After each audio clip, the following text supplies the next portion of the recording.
Hello, welcome back to Chibi Robo. Last time we discovered the existence of aliens, this time we've entered their UFO.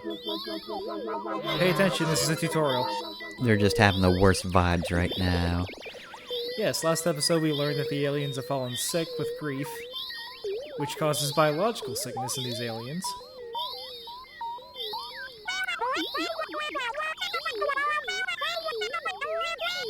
You didn't try any of our food. This is because you're sad. Don't make this into something it's not.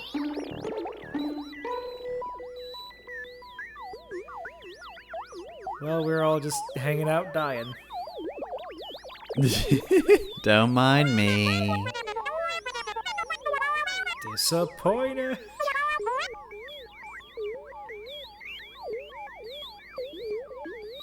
Yeah, I'm like doing the best out of all of us, and I feel like the hottest garbage. Here are some happiness points that let me die in peace.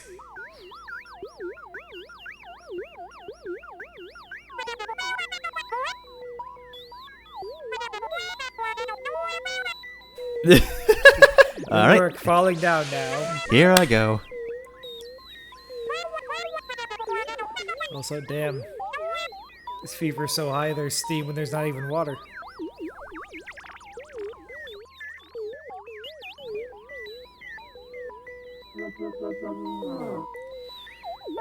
Bed, activate! Oh, why did we require our beds to be unlocked with Hadoukens? Who designed this? Fucking Dahiran shot. This was an awful idea. This is too stupid even for the hero shot. Anyways, we can blast the barriers down. I missed. I mean, I hit one. I wasn't aiming for that one. Also, I don't know, this might actually be better than the earthquake beds. Yeah. Also, you do need the charge chip for this. You probably already have it by this point, but if for some reason you don't, gotta go buy it before the aliens die. Oh, sorry guys, I didn't capitalism hard enough, BRB.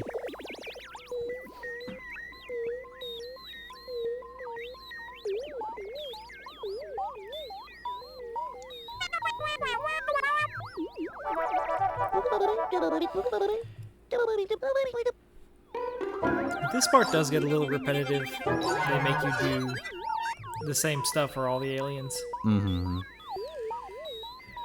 At the very least, Little Bang was done before you got here. Yeah, he had enough power to open his bed. He's the strongest out of all of them. I think Io opened his bed. And then when he went to open his own bed, he'd run out of power. Oh god, oh god. All beds deployed, all beds deployed! Beds deployed is a very powerful phrase. No, you cannot all go to bed. Color code authorization.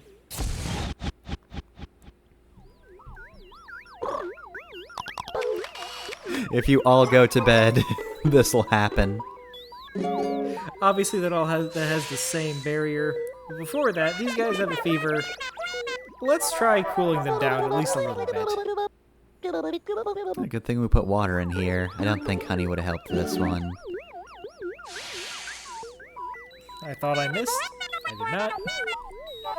Oh god, or even worse, funky sweat. Ugh. You spray that on the aliens, I think it just kills them. So this isn't necessary, this isn't a part of the story, and it doesn't get you very many happiness points, but I wanted to show off that you could do it, and also I'm pretty sure I did this every time I played this part as a kid. Mm-hmm. It's just a nice thing to do. There's no cold compress in this game, so we gotta do the next best thing. Just splash water on them. I mean, they're so hot it fucking evaporates the water, so like, I'm sure they appreciate it. There's no compress, but it is cold. So, this part's a little obtuse. Took me a while to realize what I was supposed to do. You might think we're about to do Simon Says. No, it's an even worse game from your childhood. You remember those games at, like, Chuck E. Cheese? Where you had to pause the thing at the right point to get the jackpot? And you just knew they were rigged. Mm-hmm. But you could never prove it.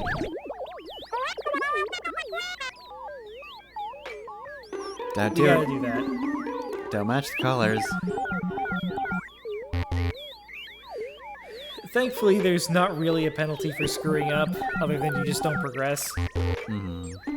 Because if screwing up turned off colors like it looks like it's doing, I would be so mad. Mm-hmm. Chibi Robo, no, you're going to unleash the final boss. Yeah, the aliens don't seem super happy with us, but like... Come on, we gotta light the colors up. We don't have a reason to do this is the thing. Mm-hmm. Like, I know this is how we progress the plot, but like... There's nothing telling you that this is what you've really got to do other than the fact that it's a thing that you can do.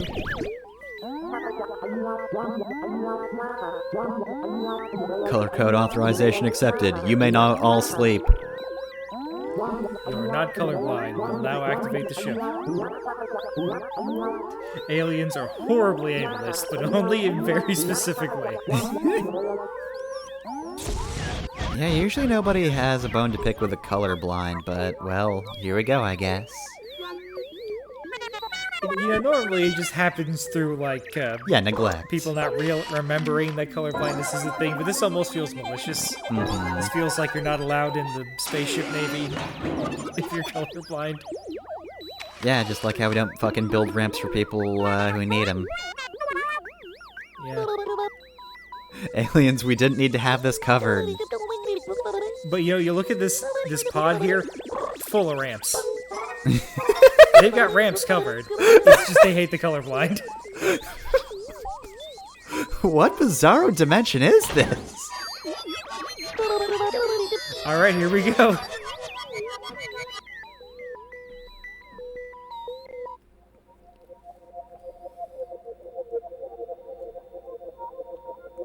So they don't like the colorblind, but they did send us to the sepia tone land.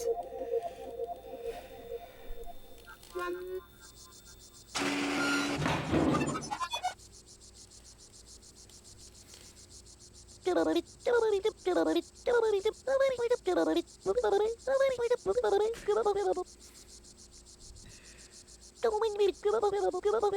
tell he's not happy about this. He's terrified. Don't take me back in time to another world where you can be mine. Don't do that. Hey, Mr. Sanderson, you look wrong. Oh. Your mustache. Yeah, no. Mrs. Sanderson, you look basically the same. Wow, I really don't like looking at this. Yeah, I understand that 3D modeling can be more difficult for technical reasons than just drawing. I'm gonna wait because the line is coming up. That was the funniest goddamn thing. Yeah, this killed me when I was a kid. Everything's sepia. We must be in the past. Nowadays, there's like dozens of things that make that joke, but like this was the first one I saw as a kid, so it was hilarious. Mm-hmm.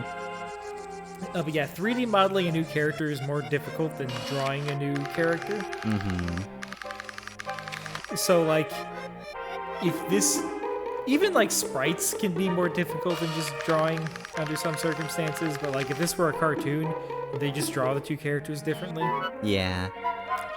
Because they're using 3D models, they gotta do stupid things like not changing Mrs. Sanderson at all. Yeah, there's nothing on her face that they could remove texture-wise, unlike Mr. Sanderson. They just removed his mustache, and now he looks wrong. Anyways, hey Tao, what's up? You seem pretty okay with this. On strike for being a dog? Dog I'm strike? gonna start meowing. I'm gonna start meowing and knocking things off of tables until they start feeding me again. It's I'm just gonna be a cat. it's just a reverse of that one video where the cat's just barking out the window and then it turns around and sees somebody there and it's like, meow. Meow. I mean, if you raise animals with other animals, they'll take on traits. Mm-hmm. Like, I've shown you videos of kittens and bunnies. That was... Hey, are you drinking a bone? Yes, bone broth. Tao, it's a solid bone. It's not... okay. But yeah, like you put bunnies and kittens in the same pen together, the kittens will start jumping around like the rabbits. Yep. That's specifically the thing I remembered when he said that. Just... it's adorable. Also, this is what we were here for. We got the password to the briefcase. I don't think I've thought to look at the briefcase yet to show you that it needs a password, but it needed a password, and we have it now. Alright, well, glad we time traveled just for this. We also got the circuit schematics, and I wanted to put this off until we could do everything in the past at once, but then I decided to do a different thing. So we will be back here for one more thing. But yeah, this kind of underwhelming reason to go to the past, because you already knew everything. Like, plot-wise and character-wise. We just needed to go back for gameplay reasons. Well, so we did it. We got through the past sequence without making references to the AVGN song. Alright, that's an achievement. Cool, good. We did it. Yeah.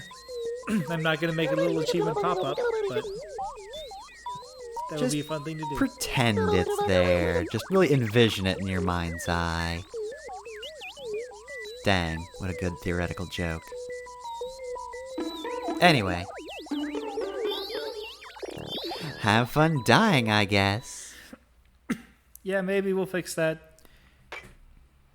I'm going to assume they're on life support, so they're not, like, in immediate danger anymore.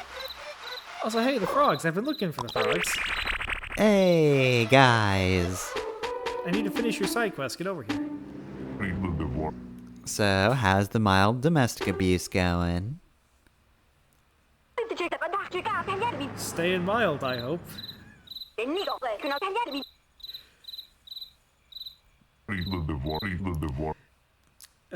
Thankfully, I think Fred here doesn't have any more scars since we found him last, so I think he's fine.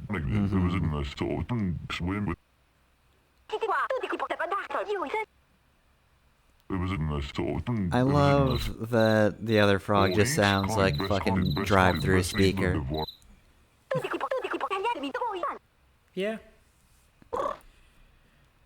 Yeah, Frida's mic is a little worse. Or they're putting a filter over it or something.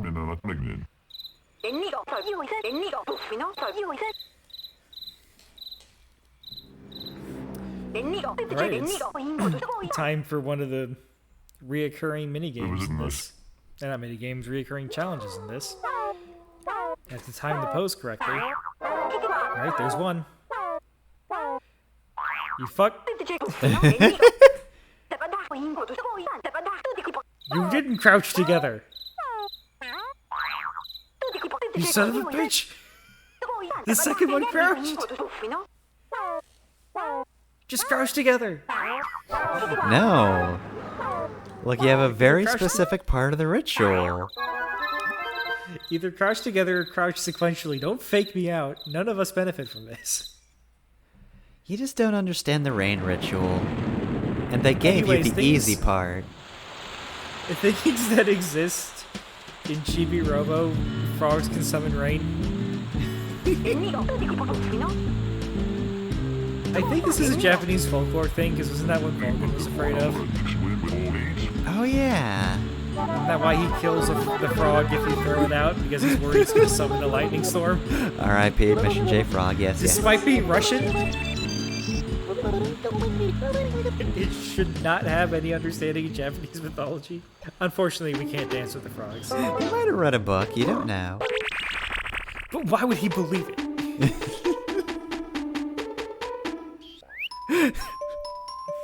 Read a fucking book on Japanese mythology just to get real terrified of frogs.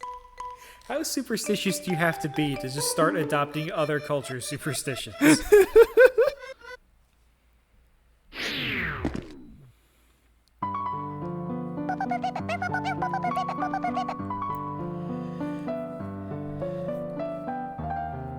So, Sophie's side quest here is definitely something you could spread out a lot longer than I have.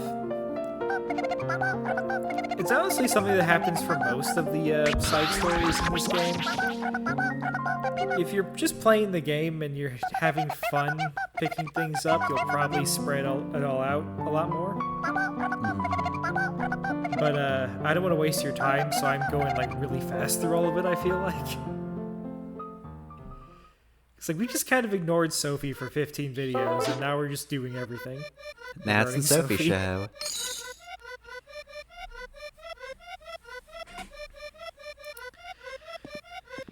Alright, the next thing we can do in the story is open up the... Excuse me, we can open up the metal briefcase and get Chibi Robo's leg out of it. But we still don't have enough money for the power to recharge him. And I want to at least wait until we get the pajamas that Mrs. Sanderson is knitting for us. I don't think we can get those at night. So we're just going to do some other stuff to kill time. I mean, I guess Giga Robo will still be dead, but at least he'll have his severed leg back. It's more like we don't want to bring him back without the leg. We want to let him walk around once we revive him. Oh, there she goes.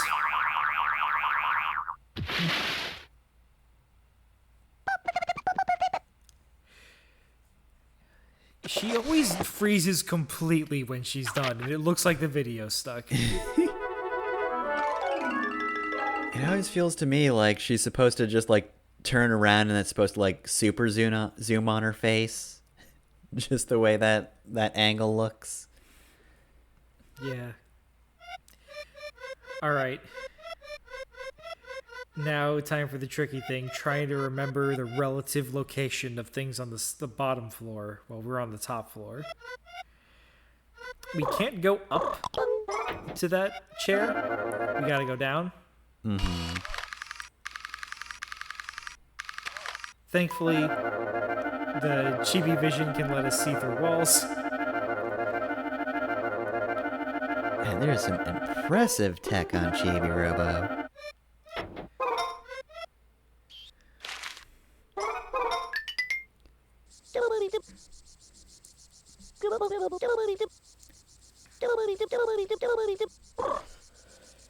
I am as ever illiterate, so go right ahead.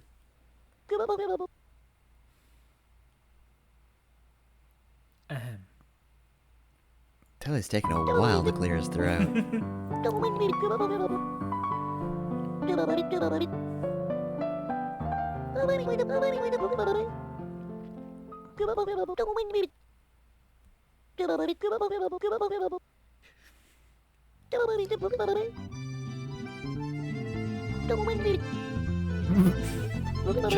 Just as... All right. Yeah, so... Plot twist for you. Telly thinks these letters are from Mrs. Sanderson and directed to him. Telly. I understand this sort of stuff happens every time there are love letters in fiction with, you know, anonymous recipients and senders. People are going to come to the wrong conclusion about both who wrote them and who it's for. But, like, it's just brought to an absurd extent here because Drake also doesn't know it's for him. Or doesn't even know who it's from. He knows it's for him. He thinks it's from the princess. Until he managed to get both the sender and the recipient wrong, even though he saw Sophie drop these letters. Well, clearly Sophie is just carrying Mrs. Sanderson's letters. For what reason? Who knows? It's not like Mrs. Sanderson could actively be sending toys on mailman deliveries.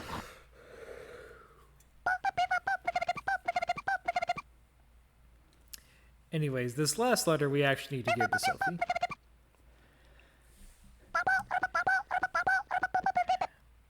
We also haven't even just gone over the fact that, like, Itelli is programmed to develop crushes on the people he's working for.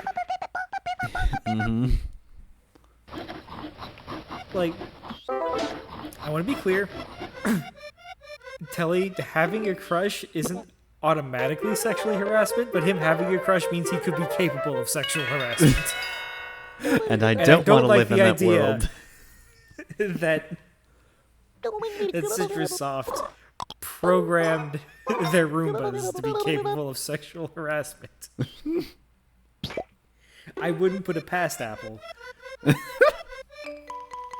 But I don't think that's what they were going for. This is clearly like a pro-Apple depiction of an Apple parody. Mm-hmm.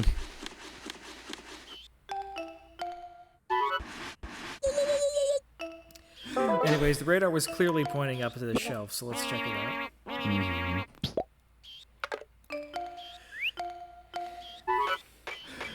Would it make it better or worse if they didn't program that and this is just Telly gaining sapience? This is the weirdest bug.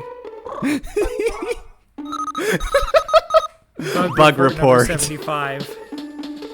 The robot just tried to hit on me? I don't think it's supposed to do that. Also, like, our goal at the moment is to try and prevent the Sandersons from divorcing. We've now learned that Telly has a vested interest against that happening. Honestly, I think it'd be funny if they lean into it. Bug report, my Roomba fucking broke up my marriage. Bug report, my Roomba told me my husband's not good enough for me.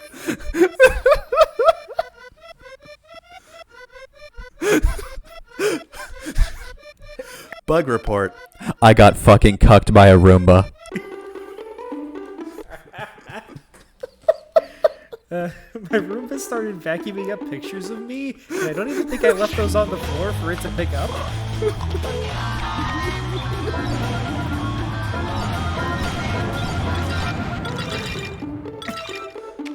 I mean, we're past the point where our Roomba pulling out a gun isn't even the weirdest thing anymore. Bug report. You know those letters where somebody like cuts letters out of a magazine and pastes them into a threatening message? Yeah, I'm pretty sure that's from my Roomba. I mean, it's an anonymous sender, but I can only assume. It's been pretty aggro lately. It's not even really the Roomba, it's like the companion app for the Roomba. The companion app. Anyway, Sophie says she'd be in the kitchen. She's not here. Also, Prima Pella's walking around. Just having fun over there, buddy? Alright, tune in next time where we'll do a bit more cleanup before progressing the story eventually. Bug report, the companion app fucking bricked my phone.